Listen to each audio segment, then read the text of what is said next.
Sobat Pena Katolik, menjelang Natal begini, pasti sering dengar tuduhan populer. Natal 25 Desember itu kan aslinya ulang tahun Dewa Matahari. Gereja cuma nebeng tanggal pagan. Benarkah gereja tidak punya dasarnya sendiri? Dan satu lagi, pertanyaan dalam negeri. Kalau kita sudah misa malam Natal tanggal 24 malam, apakah tanggal 25 paginya kita boleh libur ke gereja? Apakah sudah sah? Atau malah kita rugi besar karena melewatkan rahasia liturgi? Hari ini kita akan luruskan sejarah tanggal 25 Desember dengan data yang presisi dan membongkar kekayaan liturgi misa Natal yang jarang diketahui umat di Indonesia. Simak sampai habis agar Natalan Sobat tahun ini tidak kosong dan lebih bermakna.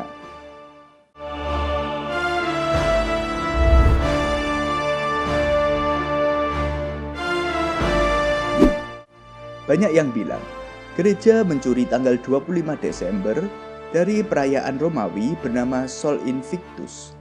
Tapi mari kita cek kronologi sejarahnya. Faktanya, Festival Dewa Matahari atau Sol Invictus baru ditetapkan sebagai festival resmi kekaisaran oleh Kaisar Aurelianus pada tahun 274 Masehi. Namun jauh sebelum tahun 274 itu, tradisi Kristen di Roma sudah mulai mengaitkan kelahiran Yesus dengan tanggal 25 Desember. Buktinya, seorang bapak gereja bernama Hippolytus dari Roma dalam tulisannya Commentary on Daniel sekitar tahun 204 Masehi, yang artinya 70 tahun sebelum festival pagan itu resmi dibuat, ia sudah menyebut bahwa kelahiran Tuhan kita secara daging terjadi di Bethlehem pada 25 Desember. Jadi, tuduhan bahwa gereja hanya mencontek tanggal pagan itu tidak ditopang bukti sejarah yang kuat. Memang benar, pada abad keempat, perayaan Natal dan Dewa Matahari ada di tanggal yang sama. Namun, gereja punya tradisi perhitungan internalnya sendiri yang sudah ada paling tidak sejak awal abad ketiga. Lalu, dari mana orang Kristen awal dapat angka 25 Desember itu? Ternyata hitung-hitungannya sangat teologis dan berkaitan erat dengan Paskah.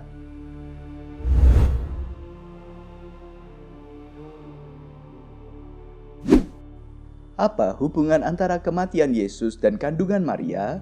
Ternyata tanggal Natal dihitung mundur dari tanggal wafat Yesus. Kok bisa? Dalam tradisi kuno yang diadopsi gereja perdana, yang kemungkinan berakar pada cara pandang Yahudi, ada keyakinan unik yang sering disebut integral age.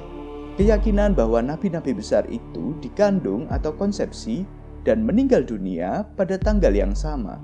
Misi hidup mereka sempurna, ibarat lingkaran yang utuh. Menurut tradisi barat kuno, seperti yang ditulis oleh Tertullianus dan dokumen De Pascha Computus tahun 243 Masehi, Yesus diyakini wafat disalib pada tanggal 25 Maret. Maka berdasarkan prinsip integral age tadi, gereja perdana meyakini bahwa Yesus juga mulai dikandung oleh Bunda Maria saat menerima kabar gembira pada tanggal 25 Maret juga. Nah, sekarang coba sobat hitung. Dari 25 Maret saat dikandung ditambah 9 bulan masa kehamilan yang sempurna, jatuhnya tanggal berapa? Ya, tepat sekali, tanggal 25 Desember. Jadi, penetapan tanggal 25 Desember itu lahir dari refleksi iman Kristen yang mendalam tentang kesempurnaan Kristus, bukan sekedar kewajiban ikut-ikutan festival matahari. Nah, kalau tanggalnya sudah clear, sekarang masalah praktisnya. Kapan kita merayakannya? Pada malam tanggal 24 atau pada paginya tanggal 25?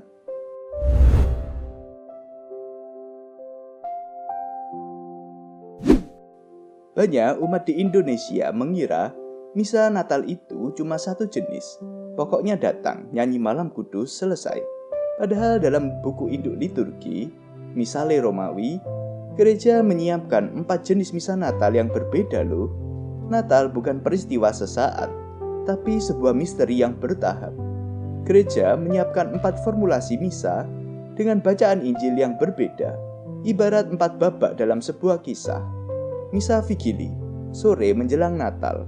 bacaannya tentang silsilah Yesus. Injil Matius, fokusnya pada persiapan nenek moyang manusia menyambut Mesias.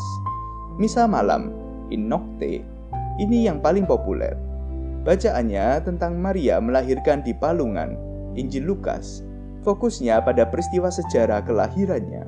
Misa Fajar, In Aurora, biasanya subuh. Bacaannya tentang gembala yang datang menyembah. Fokusnya pada respon kita sebagai umat sederhana. Misa siang, In Die, siang hari tanggal 25, bacaannya beda total. Bukan lagi soal bayi dan kandang, tetapi Injil Yohanes. Pada mulanya adalah firman. Fokusnya pada makna ilahi bahwa Yesus adalah Allah yang menjadi manusia. Kalau sobat cuma datang misa malam, sobat baru melihat sisi manusiawinya. Tapi kalau sobat datang misa siang juga, sobat akan diajak menyelami sisi ilahinya yang agung. Sayangnya, di Indonesia karena alasan praktis, misa siang seringkali sepi. Lalu muncul pertanyaan sejuta umat.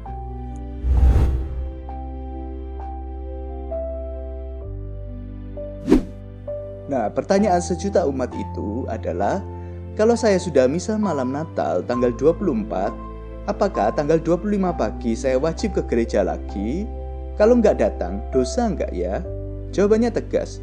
Menurut Kitab Hukum Kanonik atau KHK, sah dan tidak dosa. Gereja Katolik memperbolehkan kewajiban hari raya dipenuhi pada sore hari sebelumnya. Jadi, secara hukum, kewajiban sobat sudah lunas. Tapi, dan ini tapi yang penting ya, hanya karena sah bukan berarti lengkap secara rohani.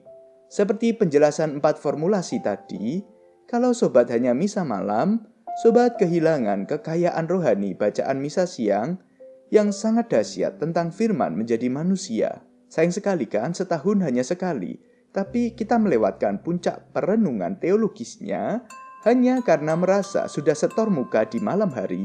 Maka Natal tahun ini, saya ingin mengajak Sobat Pena Katolik untuk melakukan sesuatu yang berbeda.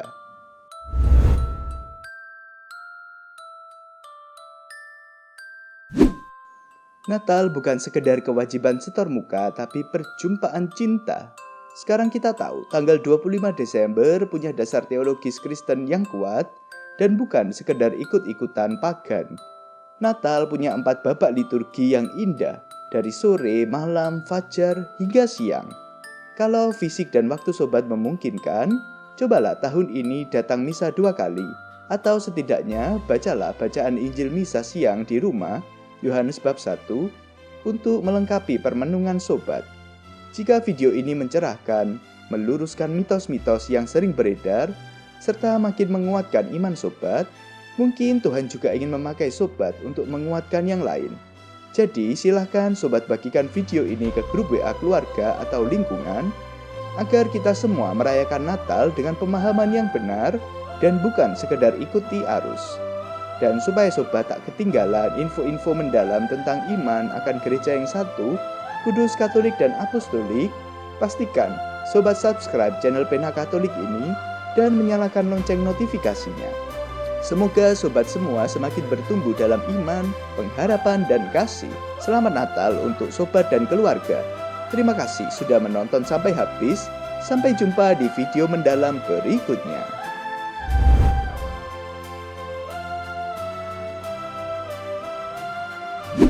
Salve, Tuhan Yesus memberkati dan Santa Perawan Maria senantiasa menyelimuti kita dengan doa-doanya.